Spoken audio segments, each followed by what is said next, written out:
Hello guys, this is Kireeti Raghu. ఈరోజు నేను చెప్పబోయేది మాత్రం అయితే చాలా దారుణమైన విషయం అండి. ఇది నేను ఎలా చెప్పాలో కూడా నాకు తెలియట్లేదు. ఫస్ట్ మనకి last Sunday 7th of July ఒక పాప 8 ఏళ్ళు 9 ఏళ్ళు చెప్తున్నారు. ఆ పాప వాళ్ళ ఇంటి బయట ఆడుతూ ఉండగా 3 అబ్బాయిలు వచ్చి చాక్లెట్ అని చెప్పు, 8 ఏళ్ళ వయసు అండి, ఏమని చెప్పి తీసుకెళ్తారు. చాక్లెట్, బిస్కెట్, మాయ మాటలు చెప్పి వాళ్ళ సీనియర్స్ అని చెప్తున్నారు. ఐ మీన్ ఆ అమ్మాయి చదివిన స్కూల్ సీనియర్ అని చెప్తున్నారు. ఊరు చివర ఆ గ్రామం అనేది ముచ్చిపాడు గ్రామం, నంద్యాల డిస్ట్రిక్ట్ లో ఉంది.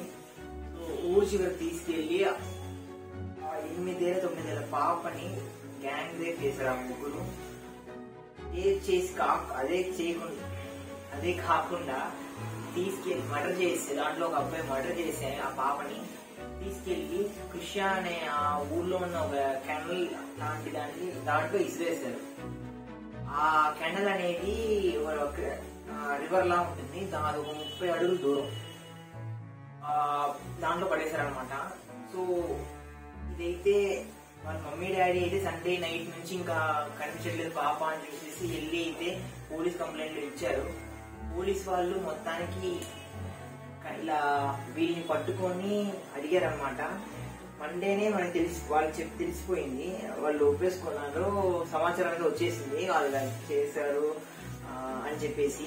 కానీ అది నిజమా అని తెలియదు. వాళ్ళు విచారణ అయితే చేస్తున్నారు పోలీసులు 3 అబ్బాయిలని.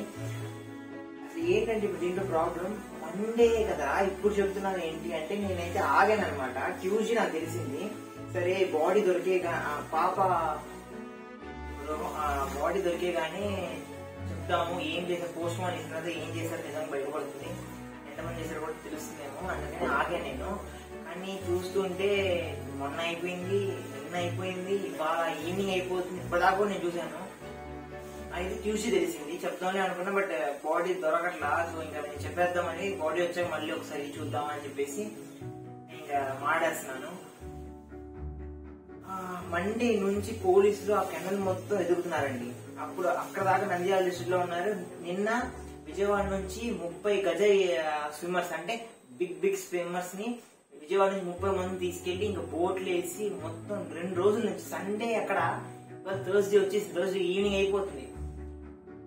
ఇంకా మనకైతే మాత్రం ఏం దొరకట్లేదు. సో వాళ్ళ ఫ్యామిలీ అయితే మాత్రం ఖచ్చితంగా మా పాప ఏం జరిగిందో వాళ్ళ తల్లిదండ్రులు కూడా అదే జరగాలి. ఆ ముగ్గురిని కూడా మా పాప ఎంత టార్చర్ చేసి చంపారో ఆ ముగ్గురిని కూడా చంపాలి. ట్విస్ట్ ఏంటంటే, ట్విస్ట్ కాదండి, చాలా బాధ విషయం ఏంటంటే ఆ ముగ్గురు కూడా చిన్న మైనర్ అబ్బాయిలు అంటే 15, 16, 8th, 9th చదివే అబ్బాయిలు అండి వాళ్ళు. ఆ ముగ్గురు ఆ పాప వయసే చిన్నదనుకుంటే వీళ్ళ వయసు కూడా ఇంకా మేజర్ కూడా కాదు. వీళ్ళు తెలిసి చేశారా తెలియ చేశారా అనుకుంటే ఖచ్చితంగా తెలియక చేశారండి. ఎందుకంటే ఇలా చేయటమే తప్పు, చేసి ఇలా చంపేసి మళ్ళీ దాన్ని తీసుకెళ్లి దాటడానికి చూశారు. వాళ్ళు ఎవ్వరూ మైనర్ లా చేయలేదండి. అందరూ బాగానే ఆలోచించి కావాలని తప్పు చేశారు. చెప్పాలనుకుంటున్నానంటే ఇలాంటి పిల్లలు, ఈ మైనర్ అబ్బాయిలే ఇలా చేస్తున్నారంటే దానికి కారణం ఒకటే, వీడియోస్ చూసి దానికి అడిక్ట్ అవ్వటం. అలా అడిక్ట్ అయ్యి చూసే చుట్టూ ఉన్న మన అమ్మాయిల్ని ఆ పాయింట్ ఆఫ్ వ్యూలో చూడటం, ఇలా అడిక్ట్ అవ్వడం వల్లే చూస్తున్నారండి. అక్కడ తప్పు ఎవరిదంటే వాళ్ళకి ఫోన్ ఇస్తున్న తల్లిదండ్రులు, ఫోన్ ఇచ్చిన దాంట్లో ఏం చూస్తున్నారు అనేది చూడకుండా బాధ్యత మినిమం ఉండాలి. వాళ్ళు అంతలా అడిక్ట్ అవుతున్నారంటే ఏం చేస్తున్నారు వాళ్ళు, ఒక్కటే మనం చూడాల్సింది. ఫస్ట్ వాళ్ళు కాదండి, వాళ్ళ మమ్మీ డాడీని పట్టుకోవాలి. వాళ్ళ మమ్మీ డాడీని పట్టుకొని అసలు ఏం పిల్లలు పెంచుతున్నారు, అడిక్ట్ అయ్యేలా ఏం చేస్తున్నారు అని అడగాలి. అది ఫస్ట్ పాయింట్.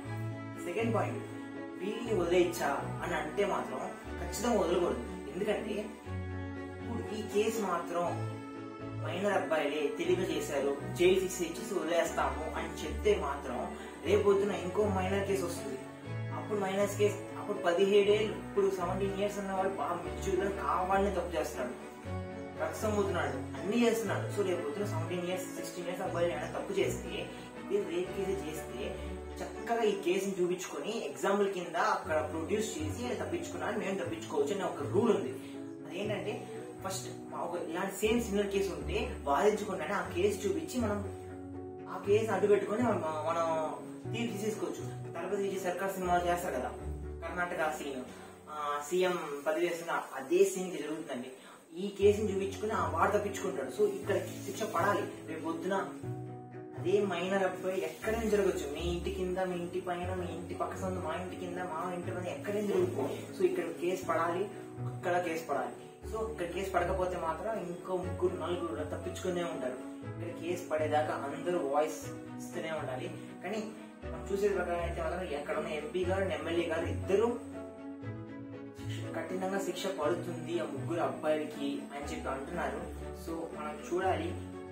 ఇంకోటి కోరేది ఏంటంటే, అక్కడ మీకు ఎక్కడైనా మీ ఉన్న సరౌండింగ్స్ లో ఎక్కడైనా ఇష్టం లేకుండా అమ్మాయిని టచ్ చేస్తున్నారు. ఇష్టం అయితే ఏమని చెప్పిన వాళ్ళ ఇష్టం.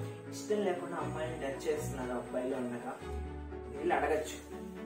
సిటిజన్ మీరు అడగచ్చు. ఇండియన్ సిటిజన్ గా ఏం తప్పు ఎవరు లేదు. మా ఇది ఏమంటారు, నీకు ఎందుకురా అంటారు. పర్నా అదే ఒక సీరియస్ అయితే కాపాడమని అవుతాం, లేదంటే నీకు ఎందుకురా అంటారు. మనం అయిపోదాం. మనం వయసు ఒకటి అడుగుతాం. మాట అడగడం తప్పులేదు.